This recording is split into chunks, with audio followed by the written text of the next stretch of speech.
So I am back and welcome back to my another mini vlog. আজকের দিনটাতে ছিল চিকিমিকিকে ডাক্তারের কাছে নিয়ে যাওয়ার কথা। তো সেই মতো রেডি হয়ে আমি বেরিয়ে পড়ি চিকিমিকিকে নিয়ে। তো ওরা দেখতে পাচ্ছ ওরা কতটা আনন্দ, প্রথমবার ঘুরতে বেরিয়েছে। তো ওখানে পৌঁছে যাই, গিয়ে দেখি ডাক্তার এখনও আসে নাই। সেই জন্য ওখানকারই একটা দাদার বাড়িতে আমি যাই। আর হ্যাঁ, আমার চ্যানেলটাকে সাবস্ক্রাইব করতে ভুলো না কিন্তু। আর তারপরে ডাক্তার আসেনি কী করব, বুদ্ধ দাদা এসে ফাঁদি জাল পাতে। তারপরে শুনলাম ডাক্তার এসে গেছে আর এই যে টিকিট করানো হয়ে গেছে। আর এই যে গোল্ডেন রিট্রিভারটারও মনে হয় কিছু হয়েছিল, সেই জন্য ও এসেছিলো। তারপর ডাক্তার ম্যাডাম এসে সবাইকে একে একে চেক করতে থাকে।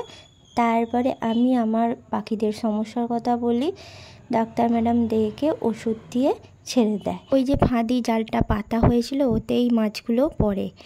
তারপরে আর কি কাজ মিটে যায় আর বাড়ির দিকে রওনা হই। মামি মা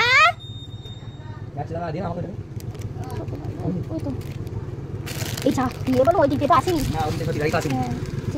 আবার তো মাছ আছে। হ্যাঁ তাহলে ছেড়ে দাও তো।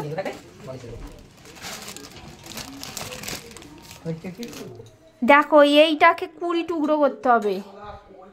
পাগল নাকি? Impossible by me. Impossible by you হলে হবে না, তোমাকেই করে দিতে হবে। By me. ও বাপি বাপি, এইটাকে 20 টুকরো করতে হবে। ওইটাকে গুঁড়িয়ে রে, ওটাকে গুঁড়িয়ে 20 ভাগ করে নিতে হবে। এই যে ডাক্তার ম্যাডামের কথা তো মানতেই হবে, বাপি বসে গেছে 20 টুকরো করতে আর ঠিক 20 টুকরোই করে। চলো এখানেই শেষ করছি আমি আমার আজকের ব্লগটা।